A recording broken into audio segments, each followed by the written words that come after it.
15 Minutes with Rizz, an interview with Jimmy Griffin from the Incurables, and a very special musical performance, Tiny Stall concert, all that and more today on the Number 2 Show.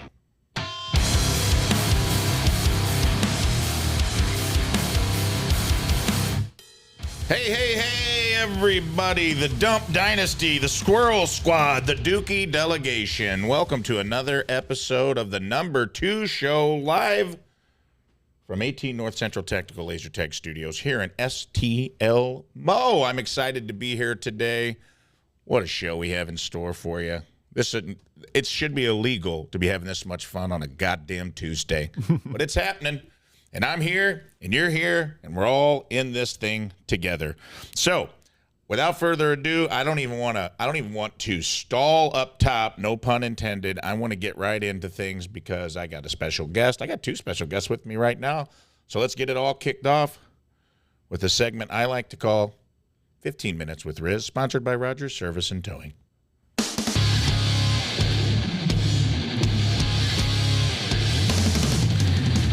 All right, it's 15 Minutes with Rizz and Jimmy because... Oh, my God. I have to share the spotlight? Yes, I know. I don't feel quite worthy, and I understand that your disappointment. Oh, man, this is supposed to be my segment. It's just supposed to be... Well, that's fine. You're a good guy.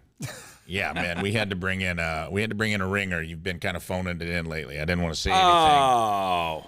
I'm kidding. I am feeling surly today, I'll be honest with you. You are? Yeah. Why are you feeling surly, buddy? I don't know. I feel like today was the first day of the fall and the cold and the sadness, the seasonal affective disorder. I feel like today is the day it really kicked in. Melancholy set in on a little Italian man. Jimmy, are you feeling it yet?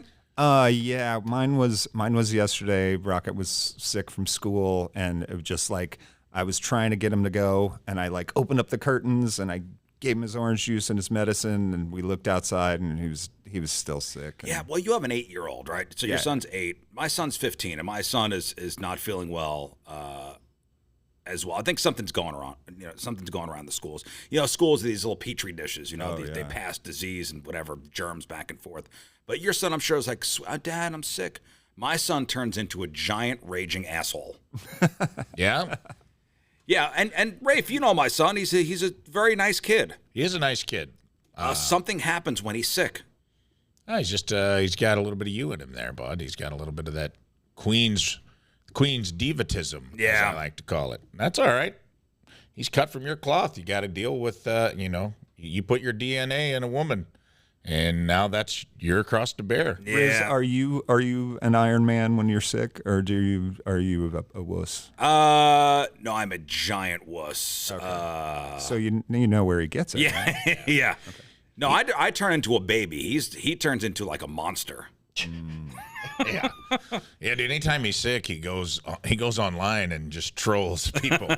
He actually writes manifestos. It's very weird. Man, it's weird. Only when he has the flu. He writes very crazy manifestos threatening to topple democracy here in the United States. Nuts. And it's pretty weird, but you know what? Teenagers, what are you gonna do? I know.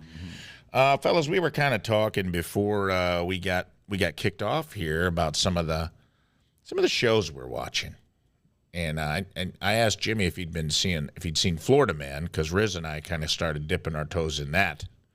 What a show! Excellent show. So, Jimmy, have you seen an episode yet? I started to watch the guy who's into was it Bass Nectar? Yes. Or what is it? Yeah, that guy. But I haven't watched the whole. It was one of those like, maybe I can, because I'm like a Seinfeld to go to sleep guy. Like I sleep with the TV on. Yeah. Well, you're talking to the right guys. Yeah. And so I was like right about to hit the Seinfeld button, and I was like, I'll try this and see what happens. And then I realized that I was going to have to watch it more than I would watch something that I'm falling asleep to. Yes. So I find that it's an easy watch. Is it because each episode is what, a half hour long, Rafe? Yeah. Yeah. When I sat down yesterday and watched a couple, I was like, oh, this is great to put on while you're like having a sandwich. Yeah. Whatever. Just kind of hanging out. Not a huge time investment. And a lot of the comedians I like in it, the vignettes make it very funny, like the bringing to life of these Florida Man stories, which we feature often. You know, the first one was about a guy who on a Craigslist ad who wants someone to come over and cut his toes off and eat them. Yes. And this it guy had- wants money to go follow his favorite artist on tour. which is Bass Nectar, which is like an EDM band, and which is funny in and of itself. Yes. But yeah, it's a pretty wild show. I got through the first 2 episodes and then got to a guy who got his arm bitten off by a gator. Oh, so good, that episode. And I was just like, this is amazing. Have Max you guys, is crushing Have it. you guys ever spent a lot of time in Florida? I'm going to move to Florida. Really? Yeah. Where? Because I lived in North Miami Beach and Ocala. Okay, so Ocala is like the white trash capital of the world. Exactly. Dude, I saw more Confederate flags in that town than I'd ever seen in my life. I was like, whoa. Really? Oh, geez, yeah. How long did you live there? Man, this would have been, I was only there for about 7 or 8 months. The girl I was seeing at the time, her father was sick and she wanted to be around her dad. And Okay.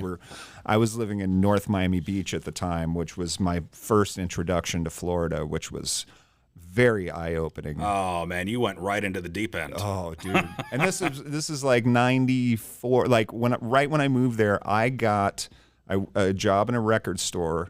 And the guy who quit before me was Twiggy Ramirez. Oh, from Manson? From Manson, yeah. I worked in the same record store. He talks about this record store, or Manson talks about the record store in the book. But yeah, I worked for Larry Paul down there at God, I can't remember the place, but I had to like buy used CDs off of people at 9 o'clock at night in North Miami Beach. Wild. For about a year, yeah. It was nuts. I was down there playing in a band. With a guy named Matt Kramer, who was the lead singer for Saigon Kick. And we put a band together, and I was working in this used record store and living in the band's rehearsals. It was a low point in my entire life. Yeah? I tell you what, my story about being introduced to Florida is way less cooler. Ah, But my in-laws live down near Boca. okay. I went down to go visit him, and I'm like, damn, I could live like this. And not bad. Bocce ball at 11 a.m.? Sign Fine. me up. I'm going to be like when Kramer goes down to Del Boca Vista, Right. you know, when he's in his 40s, and lives like an old person. Yeah. That's what I want to do. I said to my father-in-law, what do you do all day? He goes, I choose between the beach and the pool. Yeah. Great. What's the name of that documentary about all the old people fucking banging each other in the retirement home? Oh, God, it was about the villages. Yeah. If you haven't seen that, Jimmy, check that out. Where would I find it? Probably on your Netflix or your HBO Max. And What's just the name look, of that? just Netflix, like old people banging. Yes. Hulu, I believe it's search. called The Villages, and it's about this retirement community in Florida where, like, one guy's a handyman who keeps trying, he's, like, broke living in his van, and he's trying to find, like, a widower woman because it's all these, it's just, like, it's wild. And he's just, like, bouncing from widower to widower trying to, like, weasel his way into this retirement home. And another guy just decided to start doing drugs in, like, his 80s, and, Yeah. like, hard drugs. He's, like, Yeah. doing, like, Molly and ketamine, and his wife's like, oh, we don't know. We grew up in South Carolina. It's nuts. It's not like your mom in her 70s or 80s who decides to take a gummy for the first time. No, this guy's doing heroin for the first time. Yeah, he's doing in hard his drugs. 80s. And he's like, hey, I was good my whole life. I want to go out partying. And I'm like, I respect it. But he I said do it too. to a judge, which he should not have No, done. we should not have done that. So when you moved down, so North Miami Beach, a lot of hot people? Yeah, like it was where the first time I saw like like crazy people, like screaming, like Lunatics. yeah, like just kind of over the edge, and also you can walk around Miami for a while and not hear anybody speak English at all, and that was kind of a new thing. A lot of Germans. Yeah. Cubans. Just and the fact that everyone was robbing everyone blind. That was the other. I was like, I worked at a coffee place, and the drawer was consistently like $100 off every day, and I'd be like, how is this always off? And it's like, oh, everyone's stealing money from this place. The Florida way. Oh, jeez, yeah. Yeah, and he's going to move down there, which doesn't coincide with his personality at all. No, I'm going to ease into it. I mean, we've talked about this before, and I'm like, you're Italian. You don't like to be super hot. You get your curmudgeon-y. Yeah. And you're going to move. You're not even moving to the good side of Florida. You're moving to the Atlantic side of Florida, the shitty brown water side. And I just can't fathom in my mind what would possess you. I need some place that's going to lower my blood pressure, and I feel like Florida's going to do it. Some based solely sun, on weather, some relaxation. hurricanes. That's not that. Listen, If I live in like a condo, like a high rise with the hurricane shutters, I'm fine. I don't want to own a house. All right. Maybe Naples. Maybe Naples. It's the God's waiting room. Yes, it is. Or maybe I'll move to the Villages and take up shuffleboard. And I tell you what, You could start your porn career then. the Villages, highest STD rate, I rampant. think, in the country Yeah. as far as communities go. Because old people are just banging each other Yeah. and no protection at all. Those guys ain't seen condoms since WW2. No. That's right. No, and it's syphilis and gonorrhea and herpes running wild in the Villages. Yeah, it's all over the place. I mean, I've talked about this before. I worked in a nursing home briefly as a CNA, and that's all they're doing, man. They're climbing in bed they're like little horny monkeys, dude. Like, I'm just old people. I'd go into somebody's room to serve them lunch, and there'd be some old woman who'd skittered up under the covers trying to bang some old guy with dementia. He didn't know what was going on. He was just going for it. And What's procedure there? Bucket of water? I don't even know. Throw a bucket of water on him? You know, I'll just get now. You get. Chase him off with a broom, I guess. I don't. Linda, get out of here, Linda.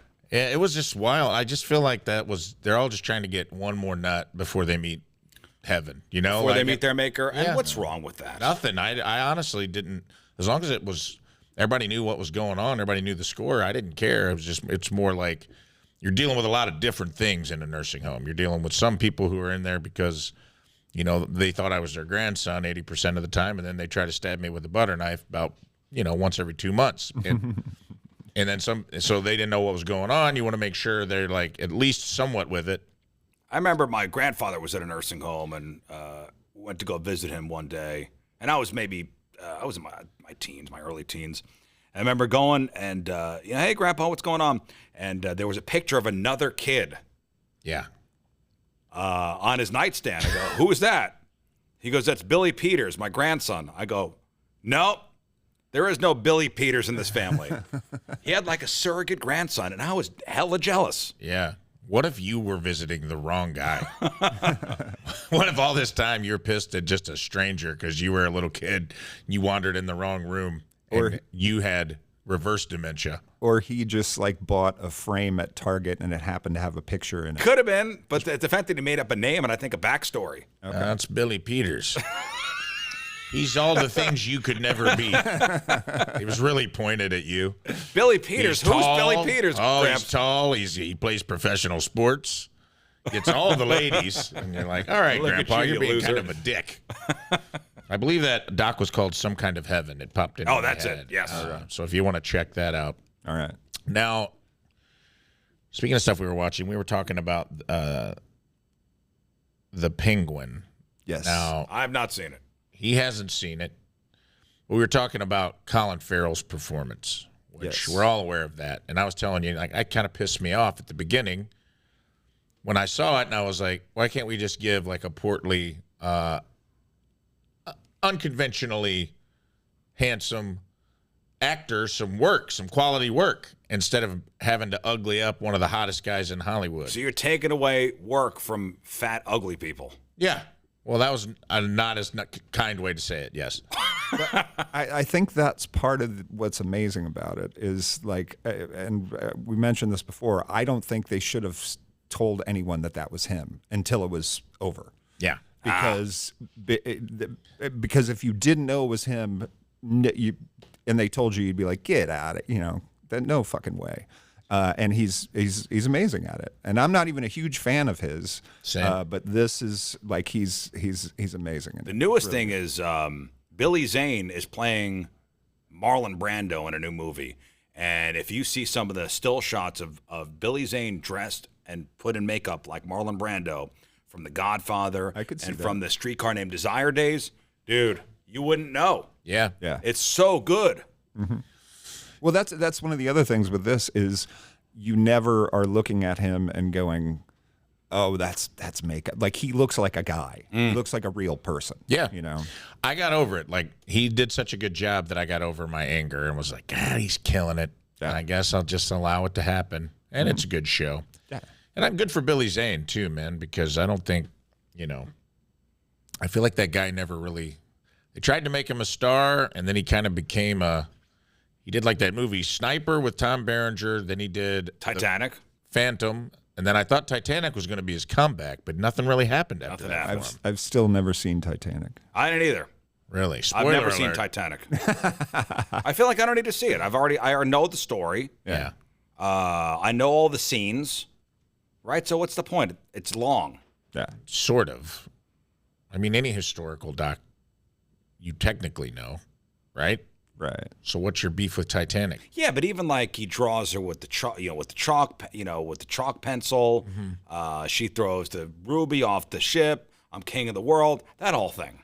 There's going to be no surprises. Well, yeah, you got the bullet points, but I mean, if you watch the Battle of the Bulge, you kind of know the bullet points of that too. It's all about the performance, man. What performance? Leo? I've seen the clips. All right. I've even seen the stills of her naked on the couch. This is why Billy Zane couldn't have a comeback. Because Titanic guys like stiffed. you are stiffing. Guys like you two are stiffing Titanic. It's a great movie. He was great in Tombstone too, as for a bit player. Remember that when he was the actor in Tombstone? Billy Zane. Billy Zane. Upon St. Crispin's Day, and then they all start shooting the ceiling. Well, listen, I hate to cut this short, but I got to go eat corn nuts at my desk. Oh, Woohoo! he's out of here, folks. And that, hey, that's how the cookie crumbles here on 15 Minutes with Rizz. That's the end of our first segment. See you later. Bye, Rizz. Have fun in Florida. All right, we'll be back after a short word from our sponsors. And we are back. Thanks for tuning in or listening in, whatever platform you're on. And we're back. It's time for our second segment. I am here with a very special guest, Jimmy Griffin, for a segment I like to call Tank Talks.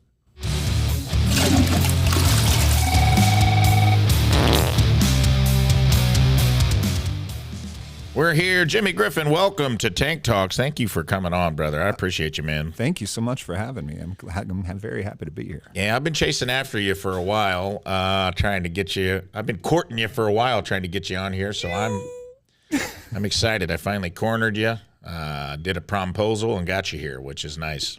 Yeah, man. So let's chat a little bit, man. You were saying earlier that you lived in Florida for a while. What was the name of the place that you said is the most Florida place you've ever lived? Oh, Ocala. Ocala. Like it actually, there was, and this is got to be 94-ish. Right. Like there was actually like a black part of town. Like Okay. there was like a railroad crossing, and there was like this other part of town that was separated from it was super. Like I said, like lots of gun racks and Confederate flags and Really? yeah, super. It almost felt like you were like a couple decades behind. Yeah. It felt like the early '60s there. Like sundown laws were in effect or Yeah, whatever. yeah, that kind of stuff. That's pretty wild. And is that where's that located in Florida? Is that It's central? right in the middle. Yeah. It seems like that's kind of what I've learned about Florida is once you get off the coasts and you get into central Florida, it is maybe the most hillbilly part of America. Dude, they could chop off the top half of it and connect it to Georgia, and nobody would blink at all. Yeah, I believe you. Yeah, the devil went down to Florida. Exactly. Yeah. So was this post the Miami stay? Or- Yes, I moved down there to join that band, and I was in North Miami Beach for about 8 months before that band exploded. And then we were kind of on our way to move back here. And again, the girl I was dating at the time, her father was sick, and she was from Ocala, so we went and spent some time in Ocala to help out the family and stuff. Okay, and then got the hell out of there as fast as you could. Yes. Did you go back to Miami, or did that move take you somewhere else? And I came back home. Back home to St. Louis? Yeah. Okay. Yeah. And you worked at the same. You tell me a little more about the record store. We kind of touched on it in the last segment. Oh man, it was a crazy job. Just like people would come in with, and I don't want to disparage, but it would be like a huge guy with like a pink CD case full of country Yeah. Like clearly stolen. That he had busted the window out of his car and I was like, so what do you got in here? And how much can I get for Christina Aguilera? Exactly. Stuff like that. Or guys coming in at like, the store closed at 9. They come in at like 8:50 with like a box of laser discs, like methed out of their head. Like, like that kind of stuff. And I was having transactions with them. There was another one where while I was living there, the Grateful Dead was playing, like when Jerry was still alive and stuff. Yeah. And these kids were coming in, and they all had been on the road for 3 weeks, and their hair, dreads, and just dirty, filthy hippies. And they would have to show me their ID to sell me their like 27 dick pic. Is that the guy that makes all the Grateful Dead records? There's a Dick's Picks is a live thing. And so they'd be selling me 20 of their Grateful Dead discs to get to wherever the next place was. And I'd have to see their ID, and they were these cute little college kids that had run away and joined the circus for the summer. Yeah. And I was like, look at you, before you ran off and got all dirty. Yeah, you'd see them pre-white guy dreads. Yeah. That's hilarious. What took you down there? What was the precursor to the move to North Shore, Miami? It was the band. There was a band called Coma that I joined. It was me and the singer's name was Matt Kramer, and Matt played in Saigon Kick, which had a couple of hits at the end of in the beginning of the 90s. He had left the band and wanted to start something. And originally the other guitarist was a guy named Alex Kane that's from Chicago. He was in a band called Life, Sex, and Death, which you might know from Beavis and Butthead. They had a song called Tank that was on there. Alex was the guitar player, and then Alex got out, and then we had Harry Cody from Shotgun Messiah, if you remember those guys. And vaguely. Yeah. But yes. So, but yeah, we did that band. Again, the girl I moved down there with, we broke up. I was living in the band's rehearsal space. I was showering with a hose, wearing shorts, wearing a bathing suit, and like this industrial complex where the band was rehearsing. I spent my 25th birthday in the rehearsal space with TV with rabbit ears, and we had this giant speaker that these idiots in my band had built this pillar out of whatever wood they could find. It had this like 500-pound speaker on top of it, and the couch went underneath it. And I remember just going to sleep going, man, I wish this thing would just fall on me and kill me before I wake up. You kind of morphed into those dread kids that you were. Like, no, because I was taking a shower. Yeah, you were showering, but you were living in a rehearsal space. You're like, I see how it happens now. Yeah. Okay, so you moved back home, and what's the next step? What happens next? Then I kind of started, I guess I was in my late 20s, and this would have been, there was a whole trajectory pre-Florida. Like there was King of the Hill that was here, and we were a local band called Broken Toys, and then we got a record deal. We toured all over Broken the place. Toys is great. Yeah, we toured the world. Got to do all the things we wanted to do, be on MTV and stuff, and then get spit out the bottom of the music industry at 23. And that's when I moved to Florida, was after that. Okay.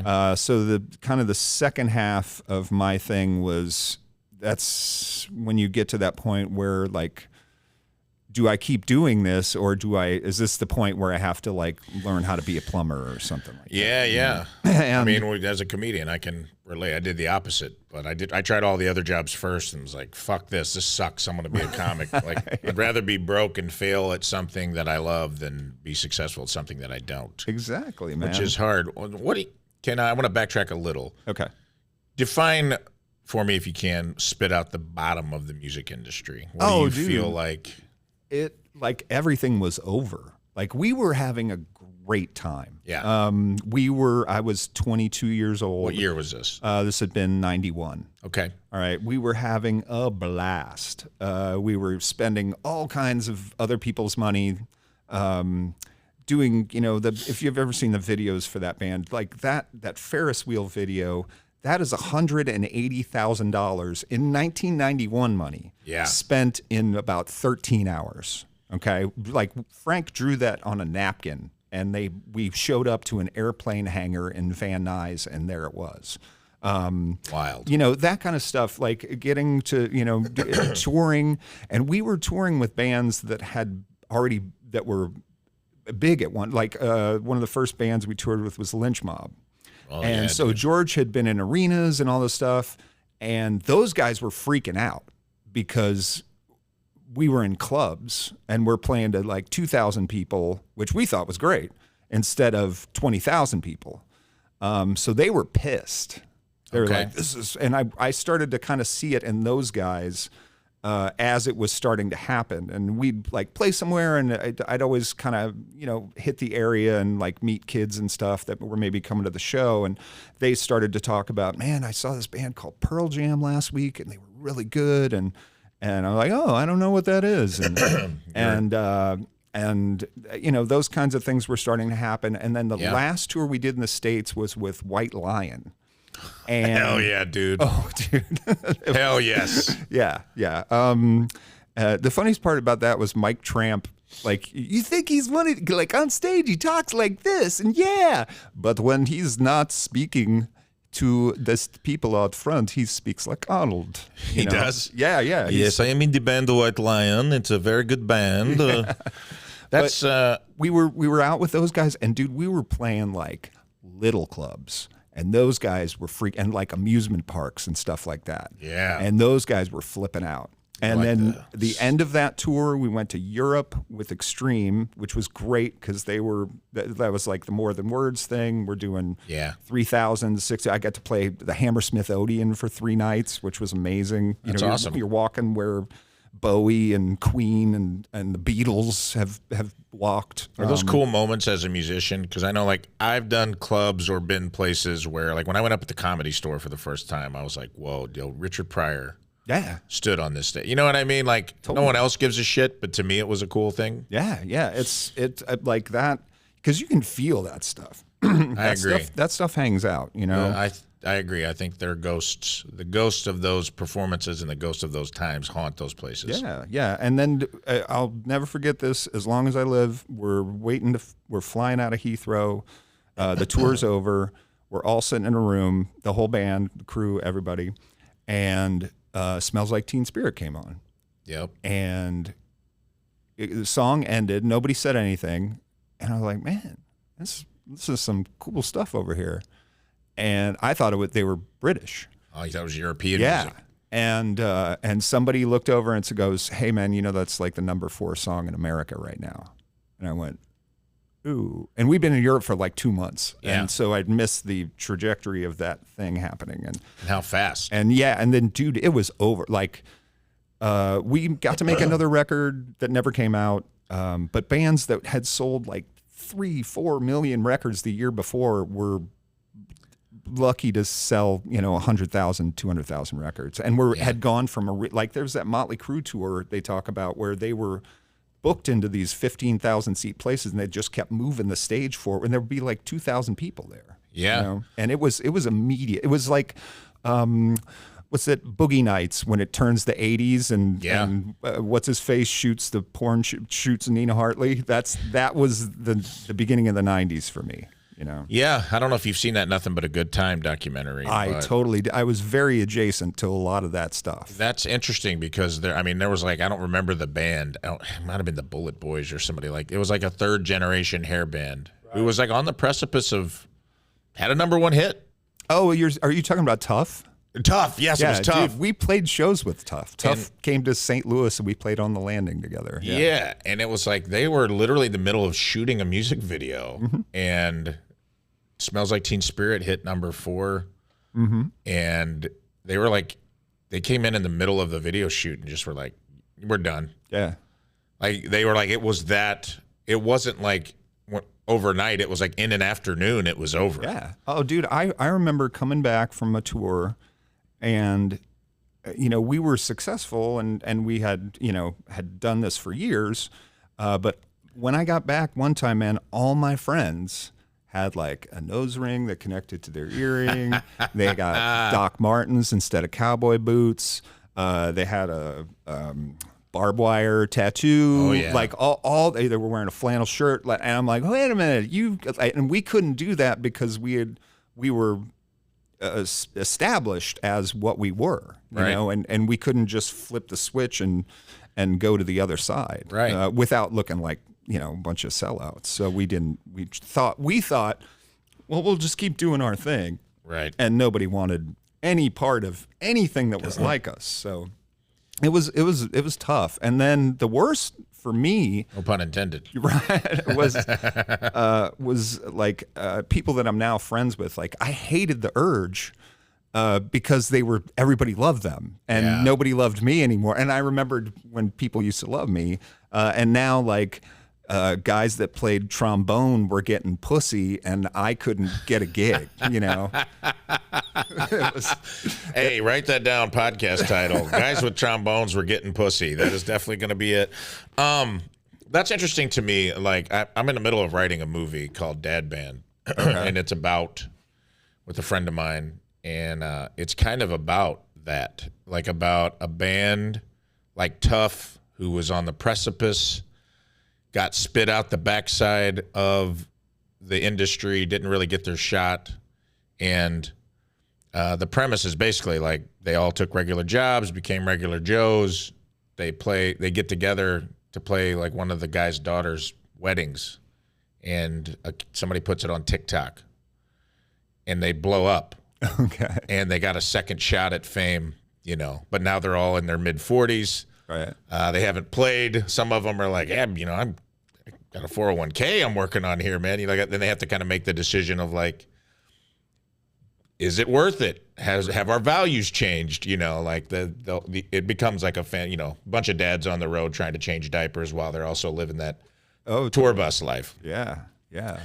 I like that. I like that premise. Yeah, and I'm kind of curious, like, because I know I go through this with comedians. It's like it's all relative, like who you bitch in front of. You know what I mean? Because it's like the brass ring's always moving when it comes to success. Yeah. Like you were saying, like you're like, hey, we're doing 3,000 seat theaters, but there's somebody in the band's like, this is fucking bullshit, man. Right. Yeah.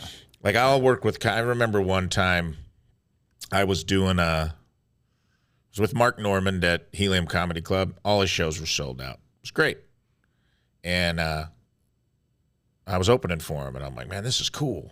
And I'm doing sold out shows with Mark Normand at a club. This is big for me. And Tom Segura was in town, and he was doing the Pageant, which is a larger, about 1,800, I'd say. You know, the club's about 300 a show, 400. So he's like, let's go see what Segura's got going on. He's like, oh, man, Segura sold out the Pageant. That's fuck. I wish I had what he had, you know. Right, yeah. And I knew his opener, Josh, so we hung out with them backstage, and then he's killing it. He's selling out the Pageant, and then we're sitting back there with him, and same night, and he's like, fuck, Seinfeld's in town. He sold out the Enterprise Center. You know, and it's like everybody, from my perspective, I was like, you guys are killing it. Right. How could you possibly be unhappy right now? Exactly. But the industry, I think, does that to people. But you don't strike me as a guy who's lost joy for what he does. When I see you perform or when I see you, and you're in so many bands, dude, like, and such a master craftsman at what you do.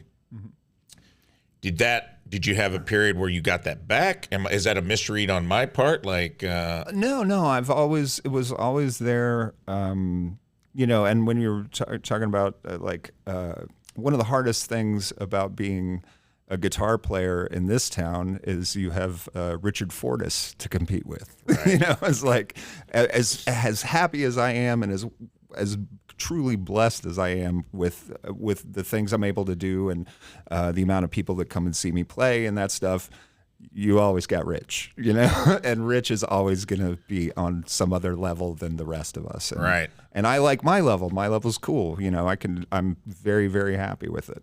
Mine kind of shifted. It was probably around 2006 when I got the El Monstero gig, and that same year we had put Celebration Day together.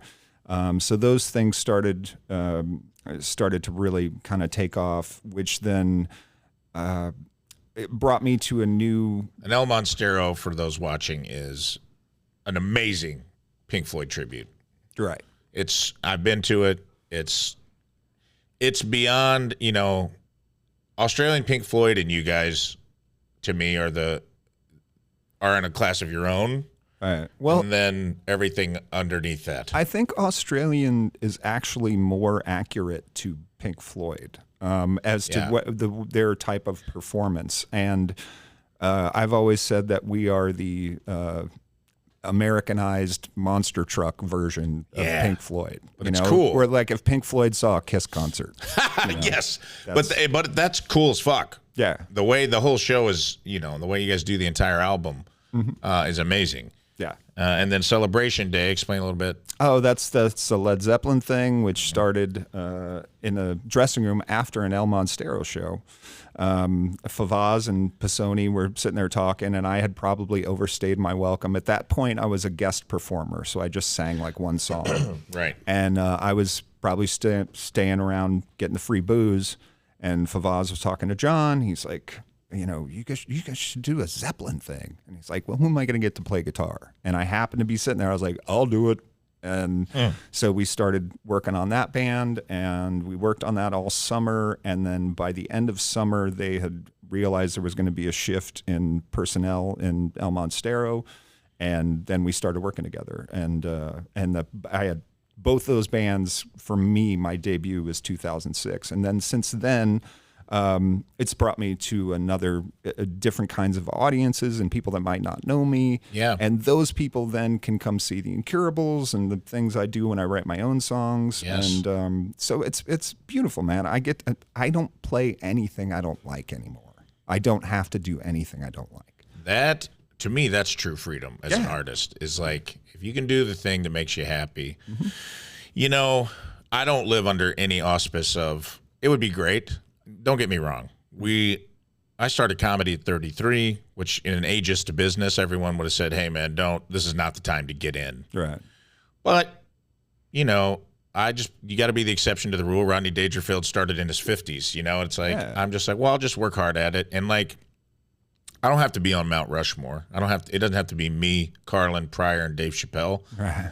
If I can have a career where I don't have to go get a muggle job, where I don't have to go be a bricklayer, and there's nothing wrong with that. I've done those jobs. They're just hard work. And it's like, if I can be creative and do the thing I want to do and earn a living, like, I've come to terms with like, hey, that's pretty cool. And everything else to me is just gravy, like if I'm doing something I love, I'm having a good time. I mean, this job came out of, never saw this coming, but it's something that, has been a pleasant surprise from a comedy career.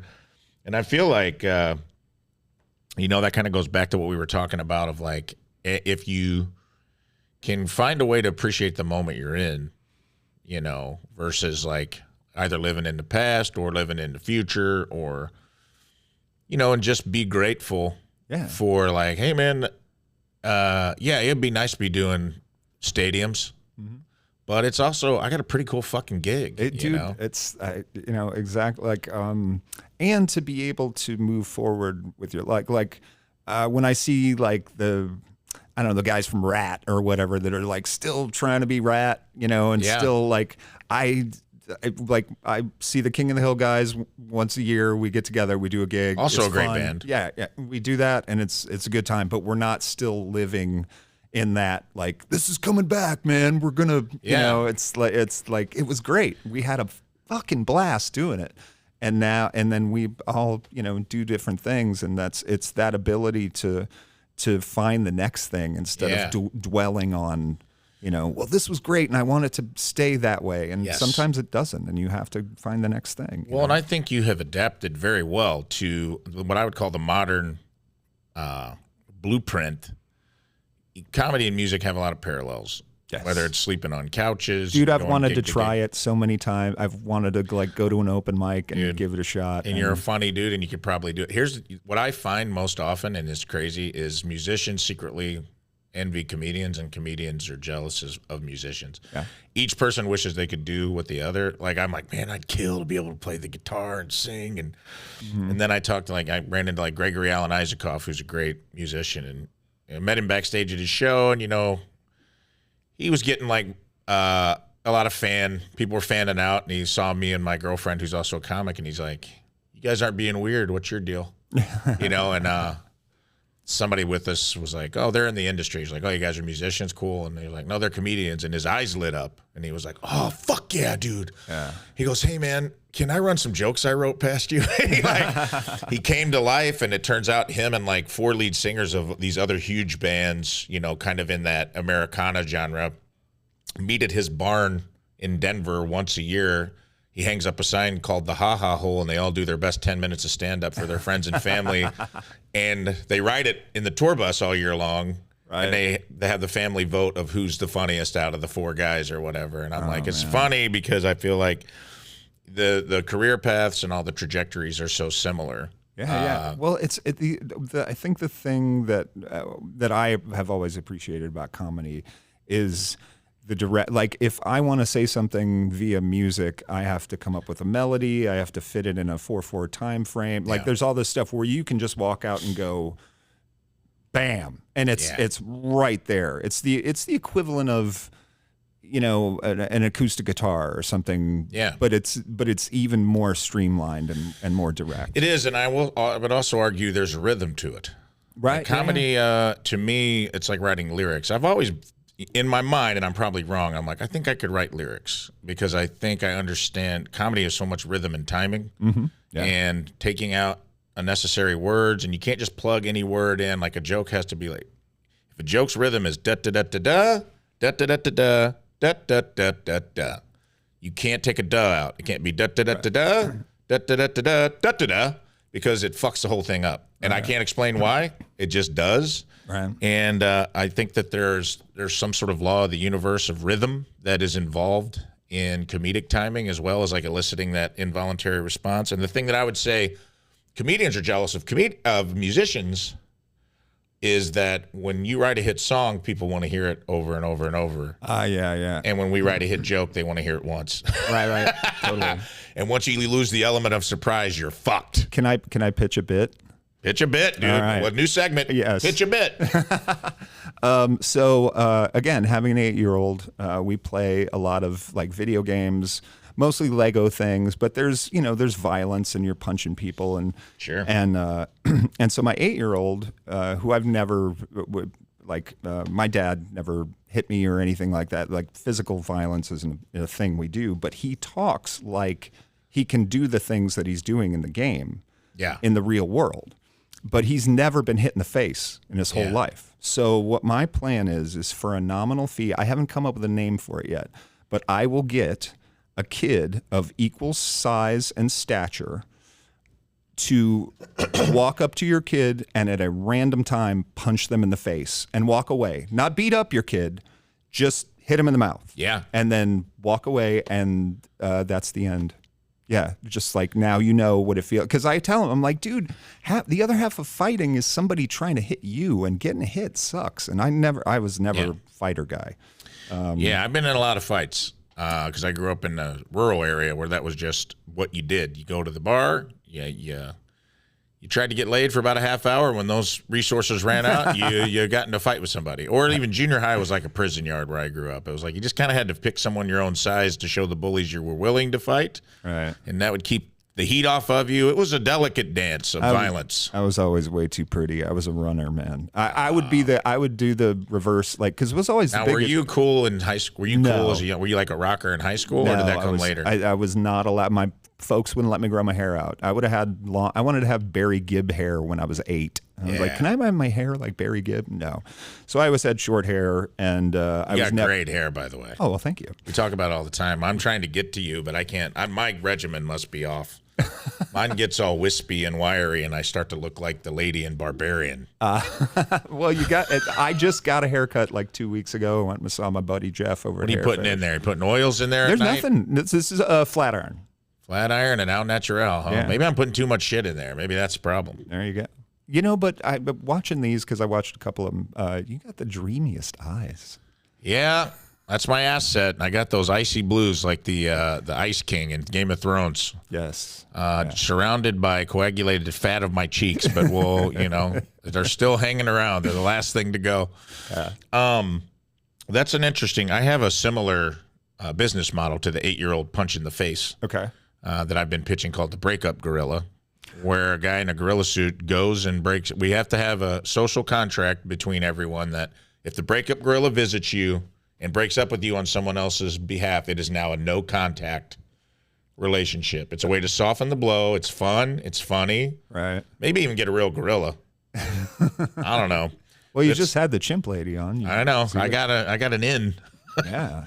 I got somebody that's willing to run them across state lines for me, so that's good. Mm-hmm. But I agree with you. Like, kids talk shit pretty freely. Yeah. You know, Yeah. and I think we've created a society, and I'm not one of these guys that's like, we ought to be taking our belt off and whipping these, because I did grow up in a home where, you know, you get knocked around for just looking at somebody the wrong way, and that's not good. Yeah. Yeah. But there's probably a happy medium in there somewhere, and I like that. I always wished I had like a real butch sister too, to just be like, you know, Sally's talking shit, because one of my bullies in school was a girl. She was fucking brutal. I had a girl across the street that was 3 or 4 years older. That was when my dad taught me how to defend myself, because I was getting, this girl was beating me up. I know, and that's a lose-lose situation. You either get your ass kicked or you have to fight a girl, and then everyone's like, you can't do that. So it's like, I always wished I had like a real butch sister, like a Ronda Rousey sister that could just like get on somebody like a spider monkey and beat the fuck out of them and be like, ladies, don't talk shit to me, or Kelly's coming.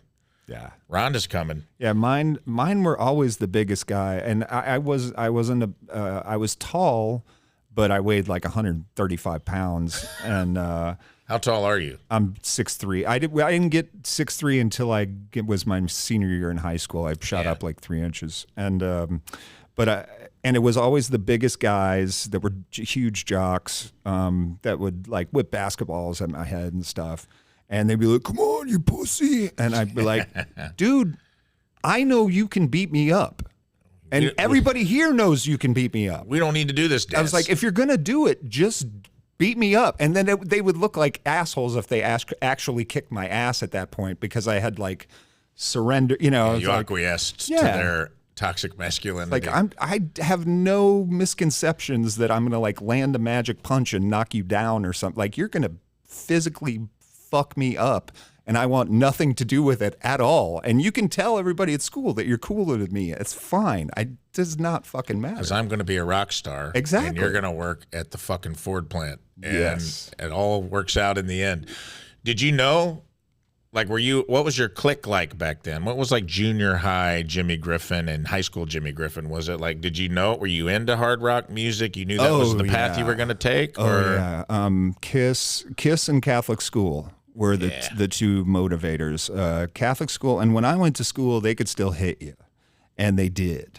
And like, I'm talking like a grown man with a board out in the hallway of your classroom, like wailing on little children.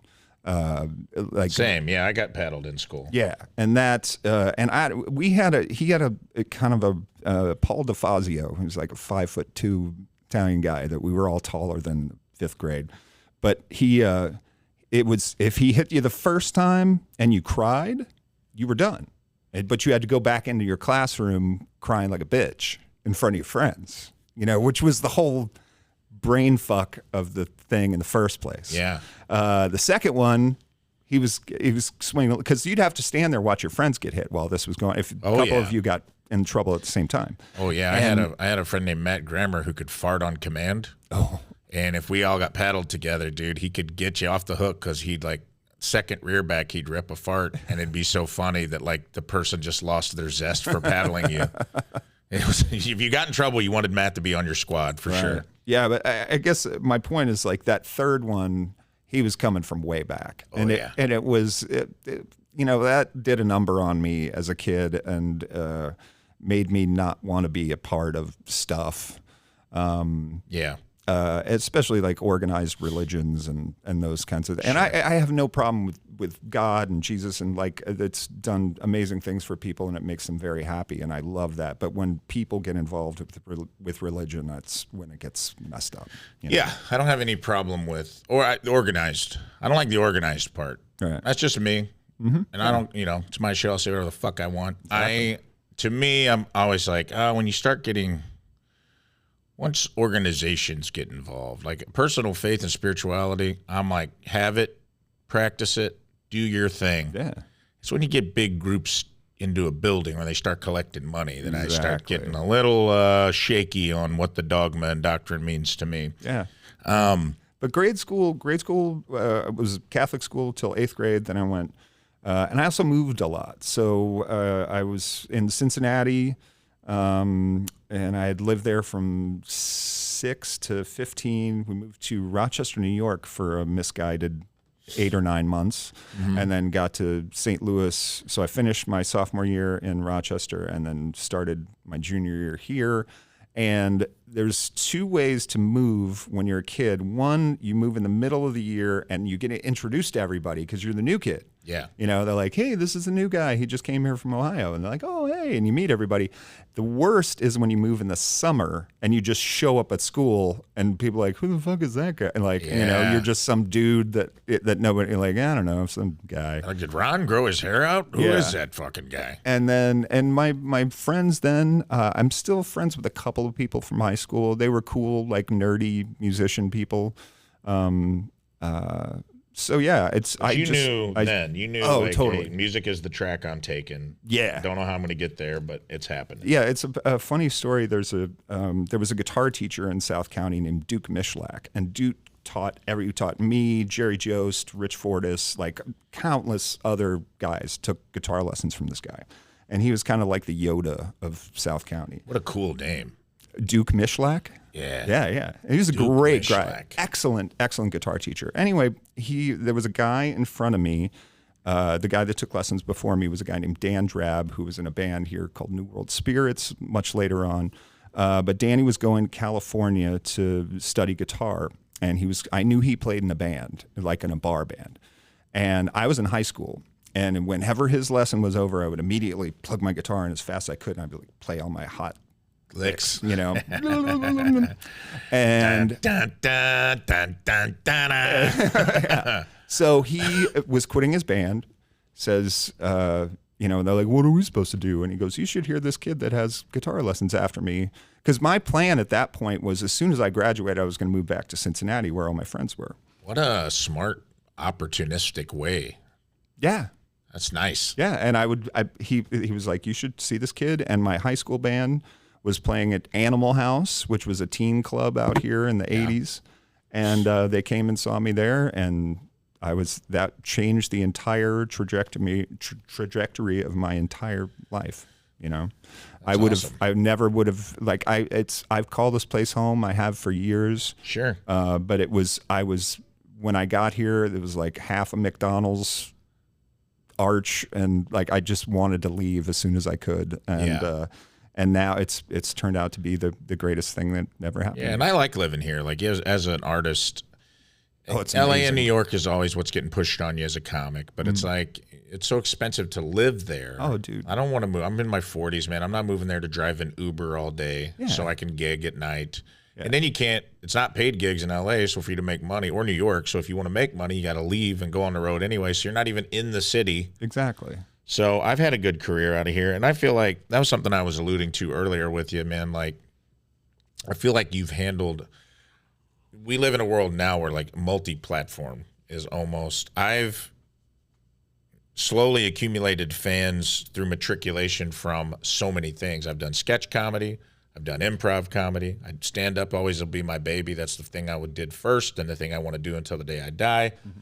Now I have a radio audience. I do podcasts. It's like you almost have to, and I feel like you've done that with all of the different projects that you're a part of, man. As you were talking about earlier, like I pick up a few fans here that listen to the Incurables. I pick up a few fans, you know, during Celebration Day. Probably pick up a few on Hard Promises, which is a Tom Petty thing that you've got going on later this month. Yes.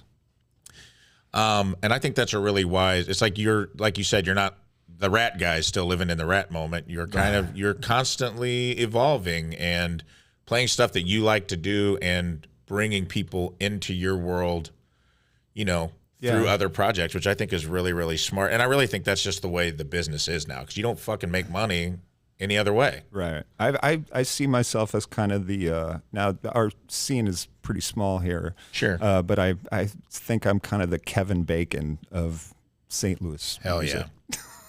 Dude. That's what I want to be. I want to be the Michael Keaton of St. Louis comedy. There you go. I don't have, I want to play Batman once. Right. But I'll still be Mr. Mom. I don't have a problem with that. He's had a good career. I'm Beetlejuice. Yeah. I'll have that happen. And something we talked about, another parallel. Like you're going to do a Petty song here later. Mm-hmm. You did some earlier on the Rizzuto show earlier today. You're so spot on. Like you're with all of your stuff. El Monstero, your Tom Petty is like, if you close your eyes, it feels like he's in the room. Can you acapella some Tom Petty for me, or is that asking too much? Let's see. Just give him a little taste real quick. Sure. Trying to think of a first word of something, and it's driving me nuts. My old man She grew up in an Indiana town, and a good-looking mama never was around, but she grew up tall, and she grew up right with the Indiana boys on the Indiana nights. Killer kid, dude, great. Sorry, put you on the spot, but you fucking dunked on me, so that's cool. He played it cool, played it shy, then dunked on me. He's my bully now. Because for me, like I had told you, I do a lot of impressions, or part of doing an impression in a sketch, or maybe for the show, or doing a voice, is just taking one thing and exaggerating. Your Petty's spot on. Mm-hmm. And I used to sing in a country band, for fun. And I don't know my own singing voice because I've always been a mimic. Right. That's something like with comedy. I've always been like, I can do. Gary, I know how to sound like Gary Busey. I know what parts to be like, I'm private. Here we go. Listen, I'm going to take a word and I'm going to use its letters and rearrange it, and I'm going to give it new meaning. Listen to me. Turn around. Start the interview over. It's like I can take little pieces of people. And I did that with singing. Like I can sing like, I know what Merle Haggard sounds like, and that's in my range. Mm-hmm. Or I know that like. Give me a little Mama Tried. And like, first thing I remember knowing was a lonesome whistle blowing and a youngin's dream of growing up to ride on a freight train leaving town, not knowing where I'm bound. No one could steer me right, but Mama tried. I can. It's fine. It's serviceable. Yeah. But it's like I could do, the Toby Keith impression to make fun of him or something like that. Mm-hmm. But you do. It's really hard to do, and like you're really good at it, and I think that's a parallel to comedy, and you really encapsulate Tom Petty. Well, that's when you do perform those songs. Yeah. Well, I mean, foremost, it's some of my favorite. Like I put that stuff with the Beatles and the Stones and all that. Like it's in my brain. Really, really hard. It wasn't hear it. Something I had to work at, Yeah. And it kind of, we have a similar range. There's a couple of things that I do that are kind of funny is I kind of stick my teeth out a little bit. Like Tom. Yeah, because that was part of where some of those, his pronunciations of things come from, is his teeth are out there. Yeah. And it's a little bit of Bob Dylan. Yeah. And, it's, if you Google Tom Petty tribute bands now, apparently most people think that all you have to do is put on a blonde wig and some Lennon glasses and a top hat. Right. People are always bringing me hats. Put this hat on. And I'm like, I'm not wearing a fucking hat. Right. Because like that, we don't play dress up. We play rock and roll. Right. And but that's the myriad. Most of the Tom Petty bands are a guy in a wig and glasses that doesn't sound anything like that's the most important part of that band. Like if you have a Van Halen band and the guitar player doesn't play like Eddie Van Halen, like what's the fucking point of that? And that's with Tom. And if you have a Van Halen band and it's not all Dave, what the fuck are you doing? I'm not doing it. Yeah, and I've seen some good, if you don't have a good David Lee Roth out front, what are you doing? Right. But it's got to be somebody that hit, like we had Van Halen in here a few weeks ago, and that guy killed it. He sounds like Dave. Yeah. And, but that's a really hard thing to do, and you do it across multiple artists, which I think is that's like Daryl Hammond, and the level of difficulty to be able to sing like someone else, as much. The David Gilmour stuff is all very open. Yeah. Dream, breathe in the air. Like your mouth is a lot more open and it's all pronunciation and a lot of breath. Yeah, it is. Yeah. And what about Celebration Day? Give me some. I don't have to sing in that. I you just play guitar. in that. Yeah. That's great. Well, man, you're killing it. November 30th, Hard Promises, is at the pageant. Yep. Then go to thepageant.com and get tickets for that, right? Yeah. And that's your next thing, at least here in town, right? Yeah. I'm actually tomorrow night. I'm playing at the Blue Strawberry, which is great. I love that venue, dude. Yeah, it's a sold out, 100 seats, and it's just me and Solo? a guitar. Yeah, just me. Oh, dude, that's awesome.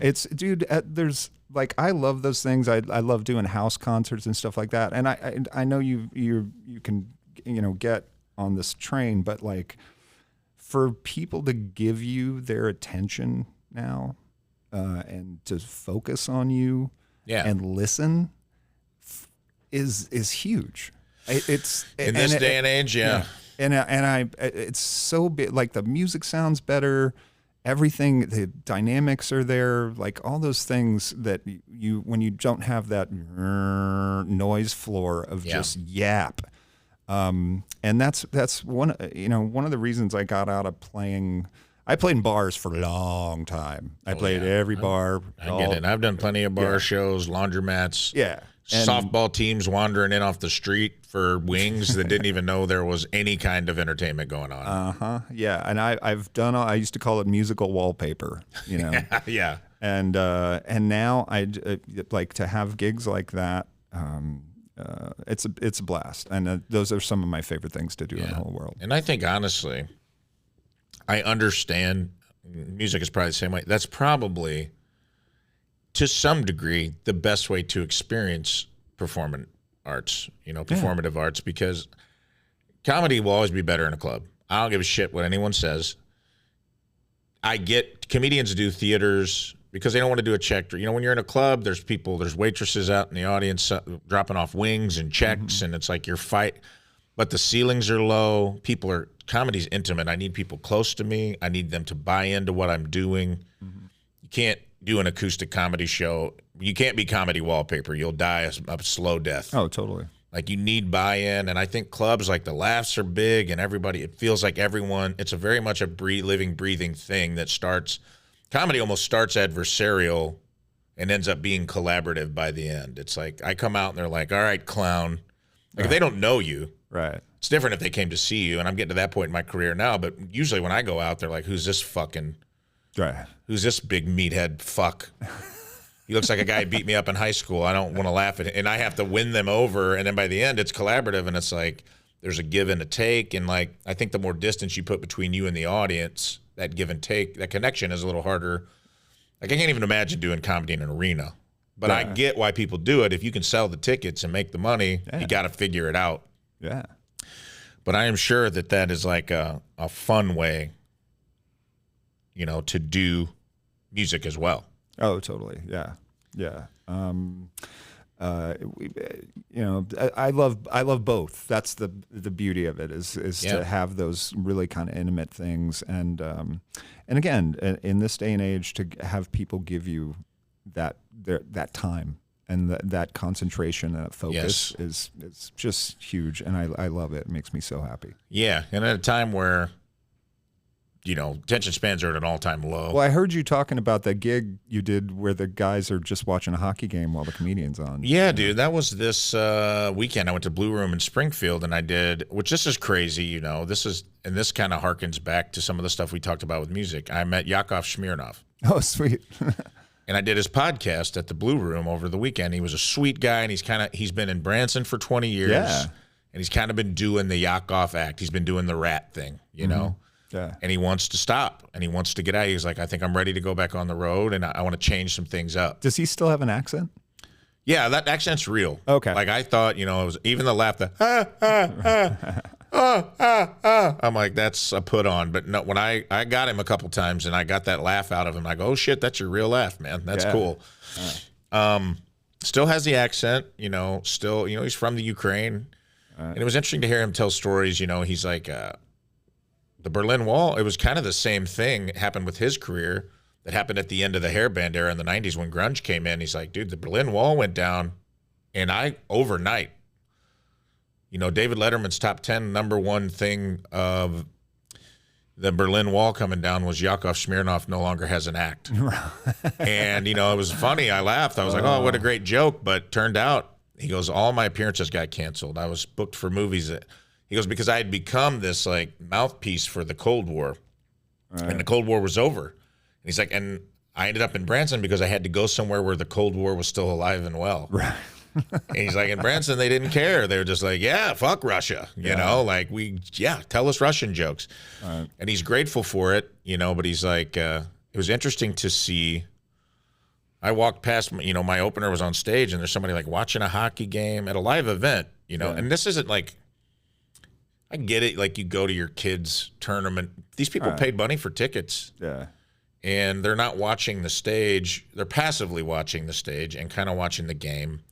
Another guy's on Instagram, and I think it's that compulsion to constantly be online. Yeah, dude, that was one of the things in bars was when like the UFC stuff started to happen, and that would be like on a screen behind the back, and people are like, yeah! And they're like yelling at the screen and stuff. And I remember one night I just had it, and I walked up to the microphone and I go, hey. They make movies where these guys don't get dressed up and they all just fuck each other. How'd that go over? Did not. I've had that gig in Farmington, Missouri. I went up one night and the pay-per-view UFC fight was on. And I'm like, dude, if you turn this off for me to do comedy, I'm going to have to fight every fucking guy in here. So turn it off. Yeah. And I go, they were like, I've had them leave the Blues game on behind me. I'm like, dude, this is just... Let them finish watching the game. I'll go up late. Like, I don't want to have to deal with that. Exactly. And that's funny. And that was like kind of what happened. Over the weekend, it was the Yakov thing. Like, I went on stage and I got off and he was very kind. And to me, like, you tell 13-year-old me, Yakov's like he's on the wall at all these comedy clubs. Oh, yeah, totally. This guy was huge. Yeah. In the 80s. It's him, Eddie Murphy, like Robin Williams. These were the guys in the 80s. Yeah. And he was so sweet. He's like, he's like, I was very inspired watching you. He's like, he's just like, it was inspiring to watch you because he's like, you do the thing I wish I could do. He's like, you're holding people's attention. He was like, you tell very long, because I do autobiographical, storytelling jokes. Okay. And, I have some bits that are 15 minutes long. I'll talk about, like, I have a bit right now about when I tried to change. We all went through this at school. I asked you about your school. I tried to wear I wanted a black leather trench coat because I thought that was going to make me cool, when I was like 13. Mm-hmm. And my mom told my grandma incorrect information. I ended up with a denim duster. And I had to try to, and you couldn't take it back. So I tried to pull this denim duster off at school, and I have a big, long story about how poorly that went for me. Uh-huh. And he's like, that was truly inspiring to watch. He's like, dude, which was just to get that compliment from someone you admire, and he's like, he's like, you're not doing like, here's a setup, here's a punchline. Okay, I'm starting over. He's like, you demanded their attention and they gave it to you. Yeah. And he's like, that not everybody can do that. And like, so I feel the same way. I'm appreciative when I get an audience and it doesn't always go like that. Sometimes I'll be in the middle of that bit and I'm like, these people, they're not paying attention. They're not following along.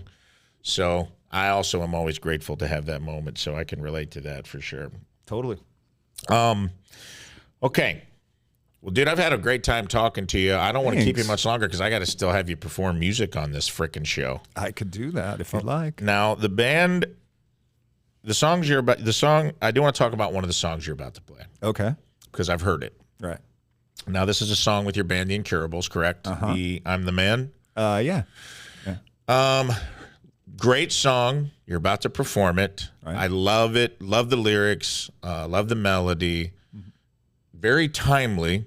Right. Today. Like it was written really recently, so. That's what I was going to ask. Yeah. Was this song, can you give me a little bit, without ruining the magic and just, I don't want anyone to see you saw the lady in half before the show starts, but. Right. Can you tell me just kind of where you were at? Well, I wanted to write something that I could sing for everybody. Like it would be really, I'm a lefty and I don't like Donald Trump, but I don't do that like on stage. Like I'm not gonna. That's not my whole show. Right. And at the same time, I know a lot of people that voted for Donald Trump that are my friends. Same. You know, that I like. Family. Yeah. So I don't want to. I wanted to write something where I could piss everybody off at the same time. Yes. And pick a little from each column A and column B, and where everybody could listen to it. I wanted to write a political song that didn't piss off one group of people. I wanted to piss off everybody at the same time. Yes. Which I love. Yeah, and that was the idea. Was to take again a little from A, a little from B, and make it not weaponized. You know, make it something you could listen to and laugh at and chuckle and the wordplay is amazing. Thank you. You know, I don't know if you're familiar with Todd Snyder, but yeah, totally. I love Todd. I think he's a genius at some of his lyrical arrangements, and you know, we'll get into this. It's the next time I do this, but I used to be Jay Farrar's guitar roadie. Oh, really? Yeah. So I got into all the America, like I know all those Jason Isbells and Alejandro Escovedo and like all those. Damian Gerardo. Do you know that guy? Yeah. Oh, dude, that guy can rip. Yeah. Love all those artists. But this song kind of reminded me of that. And like, I try to do the same thing with my opinion on politics is this. And a lot of, you know, I work on an apolitical show. Mm-hmm. Anytime you're a comic, everyone assumes you're like a cuck, liberal cuck, you know, which is fine. I don't care. And I probably lean that way a little bit. I'm very progressive. But I'm also like, I hate people who wear politics on their sleeve. If your personality is your politics, I find you equally dull regardless of which side of the aisle you're on. Exactly. Because it's usually the 10% at both ends that are like annoying, that I feel like, you know, the way they try to force you can never be far enough left for people on the far left. You can never be far enough right for people on the far right. And I always feel like I'm watching a dog bark at its own reflection in a mirror. And I'm like, you guys are the fucking same. Right. It's just a horseshoe that goes around and you're almost touching tips by the time you get to the end of the horseshoe, where like if you're so militant about your views that you can't find a path to understanding, it just annoys the fuck out of me. Yeah. So those are the people I'm trying to piss off, are the people, the 10% on each end. Yeah. And I feel like this song really encapsulated a lot of that too. So I have appreciation for it. Thank you. I'm glad you like it, man. So Jimmy, before you go and before we do the Tiny Stall concert, tell people where they can find you, what the bands, if there's websites or Instagram or whatever. Just tell people where they can find you out there, man. Yeah, well, I'm Jimmy in Stereo is my Instagram thing, and then I'm on the Facebook as Jimmy Griffin. The Incurables are on Spotify. There's 2 records on there, and we're going back into the studio in March to finally record something again. And the next gig for that band is February the 1st at Off Broadway. It's gonna be it's gonna be a great show. We got some of the Funky Butt Horns are coming down to play with us. It's gonna be. I'm really excited about that gig, and that's February the 2nd at Off Broadway. February 2nd, Off Broadway. Check them out on Spotify. We'll put a link to that down in the description of this video on YouTube. Check out Jimmy Griffin and the Incurables, and we'll be right back with the Tiny Stall concert. Thanks for hanging out, Jimmy. Thank you. Welcome back to the number 2 show. Man, what a cool show we've had so far. And guess what? It ain't over, because it's time for our final segment, Tiny Stall Concerts. And now, please, ladies and gentlemen, enjoy this performance. A very special Tiny Stall Concert by Jimmy Griffin of the Incurables performing I'm the Man.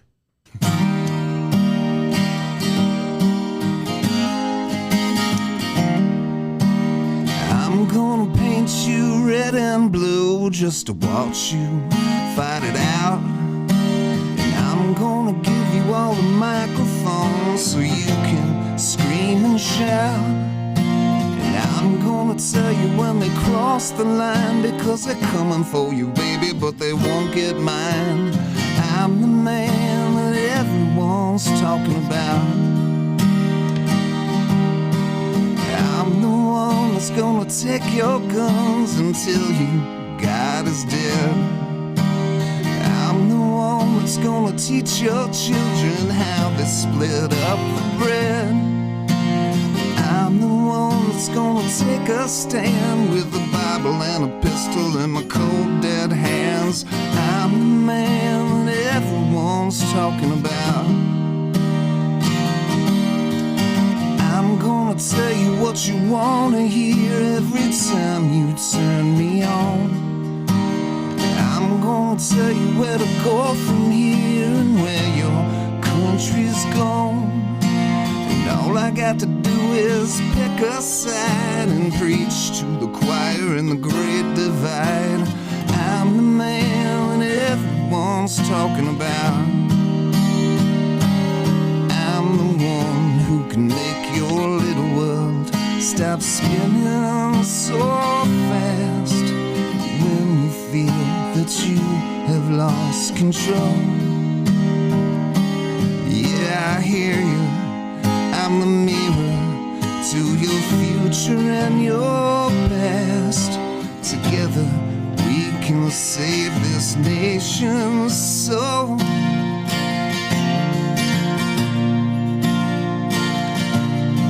And all I need is your money to help me change the tide.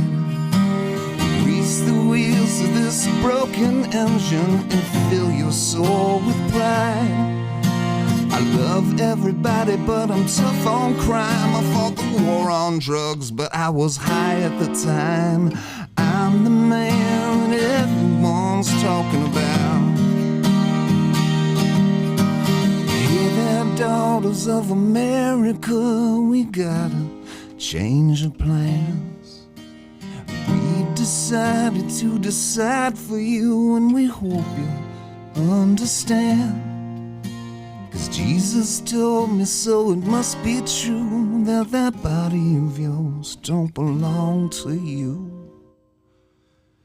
I'm the man that everyone's talking about. I'm the man that everyone's talking about. I'm the man that everyone's talking about.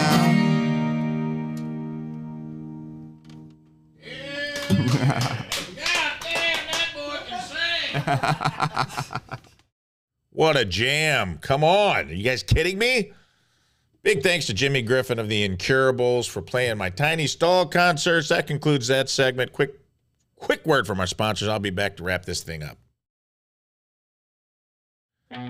Well, I'm back, and that does it for another amazing jam-packed episode of the Number 2 Show. Dude, I had 15 minutes with Rizz. We talked about Florida Man. We talked about the Penguin. We talked about King of the Hill. We talked about, then I had an interview with Jimmy Griffin of the Incurables. We hit it all, man. Everything from music industry to the comedy industry and all the parallels in between. And then he blew the stall doors off this place with an acoustic concert playing his song from the Incurables.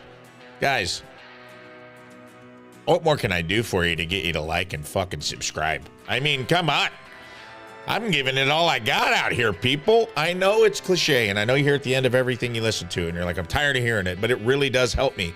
If you can like and subscribe and share and leave a positive review on Spotify or Apple or wherever the hell you listen to podcasts or watch the podcast, whether it's streaming on YouTube or on Spotify. It actually streams at the exact same time that you're watching this right now. If you just open up your phone and look, God damn it, I'm there. I'm sitting right there on your phone. It's me. Look, it's me. I'm here.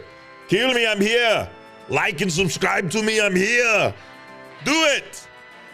Seriously, I don't have a genre, all right? This ain't true crime. This ain't a cooking pod.